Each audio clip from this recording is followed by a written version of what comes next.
When I was 11, I picked stocks. I had the whole wrong idea. I was interested in watching stocks, and I thought stocks were things that went up and down, and I charted them. I read books on technical analysis. I read Edwards and McGee. I think that was the classic then. Hundreds and hundreds of pages.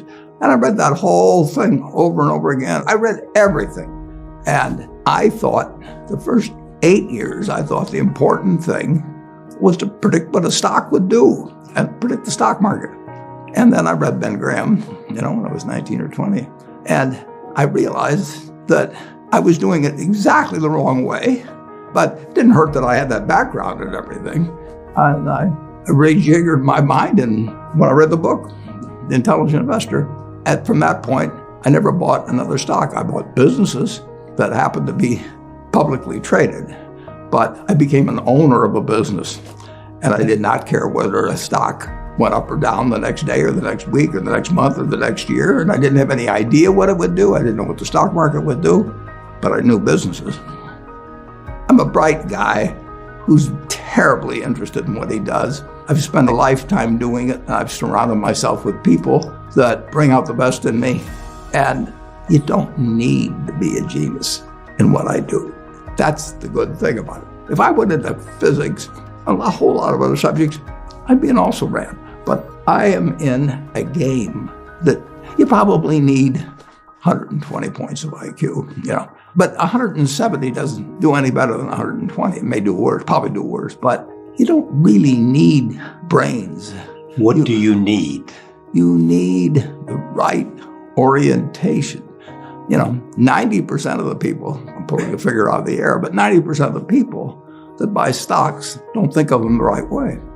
They think about something that they hope goes up next week.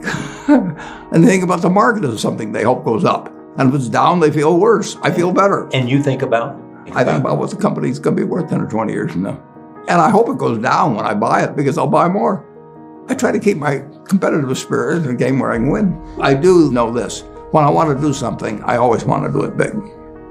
I put my whole net worth in City Service Preferred, $114.75. Right. And I've never, since that day, in March 11th, 1942, I have never had less than 80% of my money in American business. You can call them stocks. Or equities. But I see them as American business.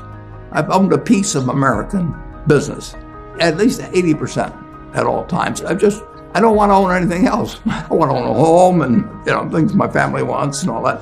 But owning 5 homes doesn't mean anything to me, because I'm going to be happy in one home, and there's a certain amount of things that go wrong with everything. And if I got 2 homes, I know I've got more problems and I don't have more happiness.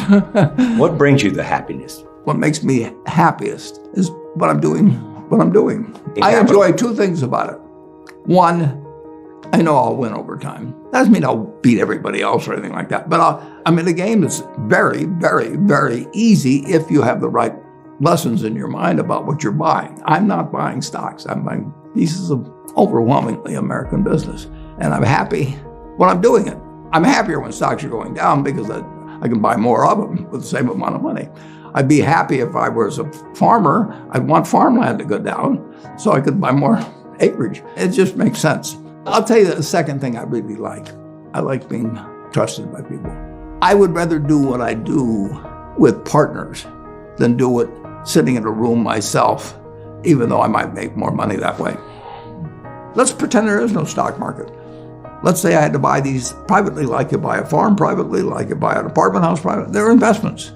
So you're looking to say, what can I do with money I've saved to put it away so I feel good about getting it back later under any circumstances, but not necessarily on a given moment.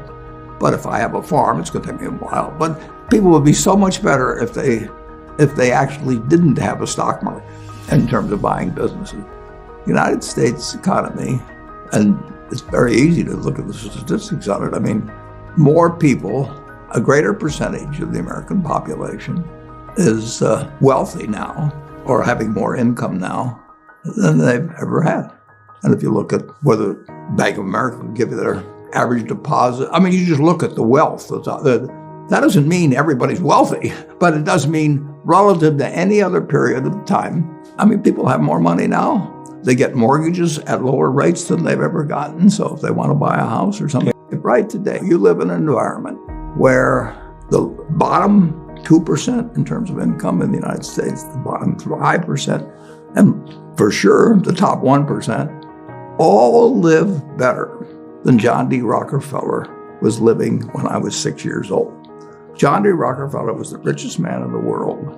And today, you can get better medicine, better education, better entertainment, better transportation.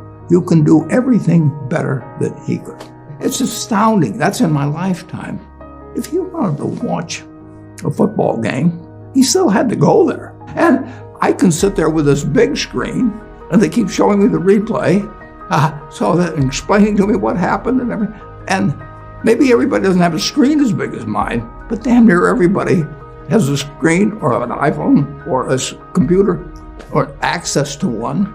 And they have access. When I was born, the dentist didn't use Novocaine. So there has been progress, obviously. Oh, And nowhere more than in the United States. there's no country that's done what our country's done. If you go back 3 of my lifetimes, you're looking at less than 1% of the world's population, closer to half of 1%, are sitting in this land. They don't work harder than people in all the rest of the world. I mean, in terms of hours of unpleasant labor, everybody's got hours of unpleasant labor in those days practically. They don't come laden with gold and, they are half of 1%. And they work the same hours, they got the same IQs. They may be a little self-selected in terms of enterprise, in terms of going across oceans and things. And fast forward a couple of lifetimes, and they've got 20% plus of all the bounty in the world. I mean, that is something that has worked like nothing. Just imagine that. If you've gone to anybody, Constitutional Congress, in 1789, if you go to any one of the representatives there, and you said, I want to tell you what this place is going to look like, in 3 more of your lifetimes, your great-great-grandchildren are going to be flying in the skies, they're going to be watching sports all over the world, they're going to be entertained, their medicine. They'd have held you off to a lunatic society of what he's doing. He's getting 50 cars and he's getting a whole bunch of little claim checks.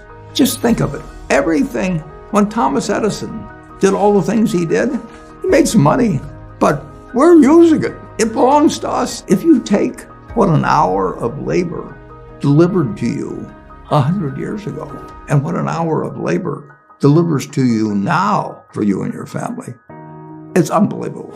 Capitalism doesn't say get rid of a referee and a government. We've got a government that can tell capitalism what to do. And they do, and that's what they should do. And they do it in different ways at different times and all kinds of things. But it's claim checks on future output. That was it. And the claim checks belong to me, so if I want to buy 50 super yachts, I can do it.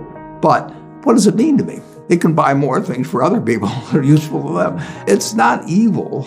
The federal government is the boss in the end. And they shouldn't screw up capitalism, and capitalism shouldn't screw up the federal government. It's very simple. It's evolving, always. We started in 1789. We had business, and it's gotten far, far, far, unbelievably more productive for people. And the only thing it can do with what it produces is give it to other people. It isn't like the 50 richest guys in the country can say, I'm just going to eat everything. They're turning out products. iPhone that I have, which I'm probably the least capable guy in the world of working with it, but it makes life better. But that comes with government. So far, we've got the best system. We've got a better system than we used to have, and we'll have a better system 50 years from now. Why are you so sure? Well, I've seen 91 years of it. I've never seen a period where I didn't believe that. Not every aspect. We can go backwards in some. No, it's not. But it's unbelievable what has happened. I mean, just think of it. We've had a civil war. We've had a Great Depression. We've had all these things. Pandemics. Yeah, I'll guarantee you we'll have something, next year and the year after and the year after. But in a herky-jerky but dramatic matter, business moves forward, government moves forward, more important, people move forward. I mean, I am happy to tell people that the same thing I've told them before, but it's They'll never get the message, most of them, but a few do, that the most, best thing to do if you want to invest for the long term His index. And it's the S&P 500 index. Right. And what's happened, of course, is that organizations like to grow. So they set up indexes on different industries, different countries. And as soon as you do that, you're violating basically what Jack Bogle said. He says you don't know enough to pick the right businesses, which means you don't know enough to pick the right countries, you know enough